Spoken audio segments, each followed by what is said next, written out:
And the first one goes to Joanna Rees. And the question is, please explain why you either support or oppose district elections. I support district elections in that it really gives each district supervisor an opportunity to engage deeply with the constituents in that district and really address the issues of the district, and it will take strong leadership of the mayor and a respect for each district supervisor to work in a collaborative way to find the common ground that serves the city as a whole.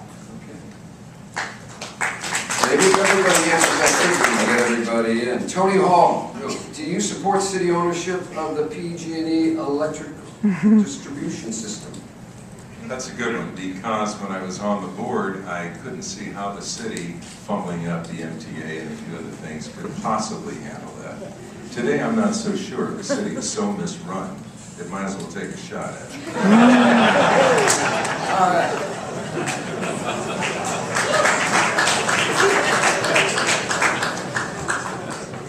Ed Lee, would you support a planning code amendment that limits the use of discretionary review appeals for residential construction? Limits the residential appeals. Yeah, discretionary review. Discretionary review. Yes, I would. I believe that we've got too many areas of our planning process where it's not really substantive appeals. People are doing it for political reasons, and I think that has stalemate and stalled good, solid development that's going to create more jobs. And so we do have to review that, and I think I would support it.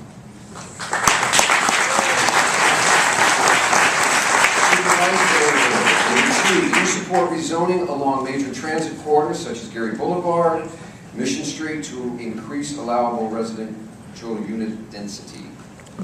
I would support that. I think that it is a basic tenet of smart growth that we encourage development around our transit corridors, particularly our major transit corridors.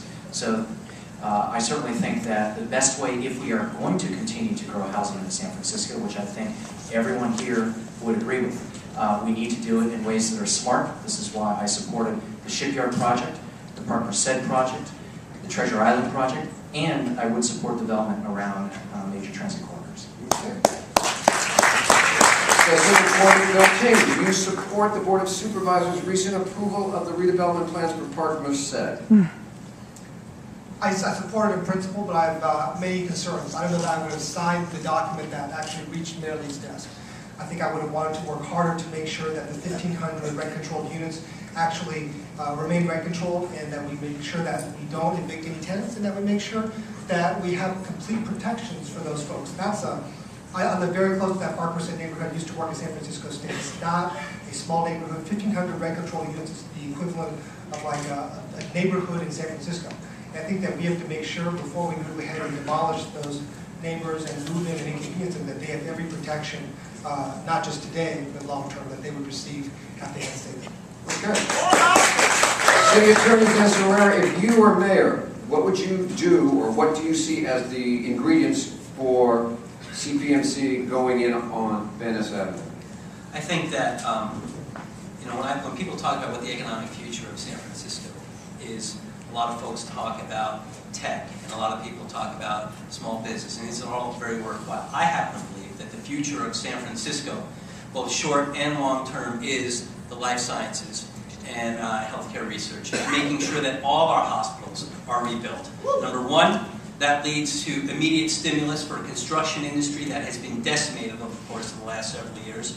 But more importantly, long term, you better make sure that if you want to attract and retain an educated workforce, if you want to make sure that you are an international gateway city in an era where we have an aging population, you better have world-class health facilities, research and care, because that is what's going to ensure that you can be a model for the 21st century American city needs to be 50, 75 years from now. So I know that a lot of people say, are you for it or against it? I am for rebuilding the hospitals. Of course, we have to make sure we balance our city's needs, and we're going to have a negotiation that's going forward. I know Ed Lee is leading negotiations on that, but it is an imperative that we get all these hospitals rebuilt to seismic standards. It is good in short term in terms of providing immediate stimulus, and long term, it's even more important in the future of San Francisco.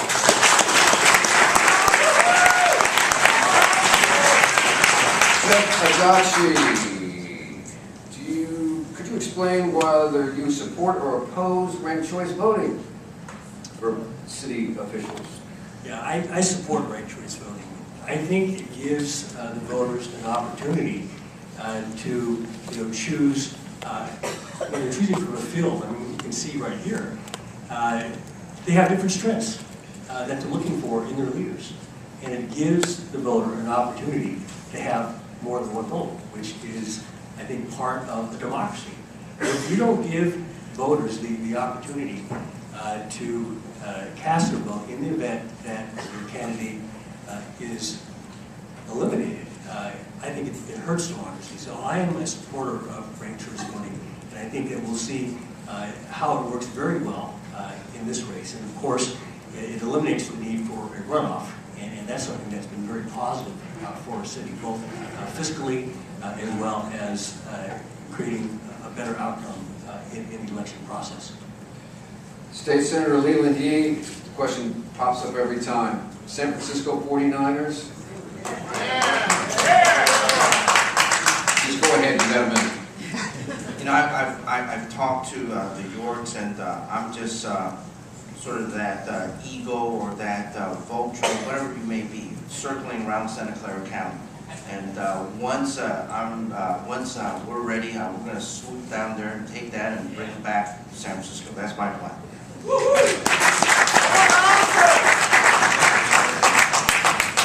Supervisor Michela, Alioto-Pier. Public financing, how do you feel about it? I'm split. I didn't vote for public financing when it came before the board.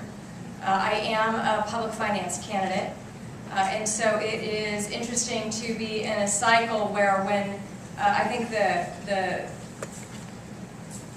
all of us before both our interim mayor, Lee, and public defender, Adachi, got into it, it was interesting because you actually saw how through public financing the field was really opened up. I mean, we're sitting here at a table with a venture capitalist who may not have been here without public financing, not that, but Tony Hall, Bevan, I mean, all of us. It's really quite remarkable, and I think that one of the reasons that we have so many candidates in front of us is because the system was really opened up, there's no question about it, through public financing.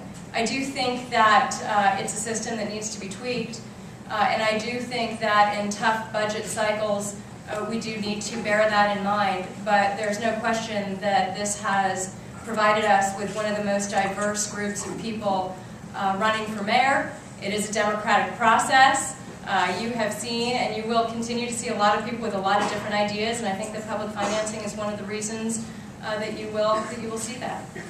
Bevan, Dufty. Would you support a charter amendment to restrict one-time revenues, those are the one-time revenues that we always seem to get in around budget time to save everybody bacon, and setting them aside for capital projects only, rather than applying them to ongoing expenses? I would support the city establishing a policy from a legislative or administrative process. I don't think a charter amendment is the right choice to make, given the fluctuations that we can have. And I think it would make budgeting much more difficult. I think in principle, having policies, and I know that we have looked at the importance of planning out our fluctuating revenues, which are one-time revenues and property transfer taxes. And I think the fact that we're extending how we pay them, not using them all in 1 year, is responsible budgeting. But I don't think a charter amendment is the right approach. I think it's too restrictive. John Avalos. 5 members of the Board of Supervisors, I believe you were one of them, proposed changes in the Care Not Cash program here in San Francisco. If you are elected mayor, how would you change the program? Well, I actually kept my name on the charter amendment that was going forward.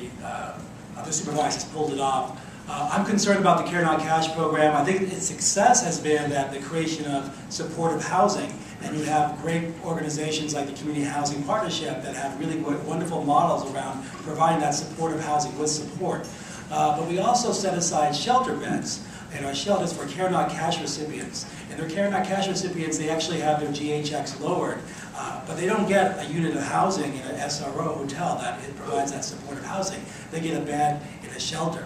And some of those beds are not claimed in the shelters. And there are people who are seeking shelter bed access who can't get access because those shelter beds have been reserved for Care Not Cash recipients that aren't claimed.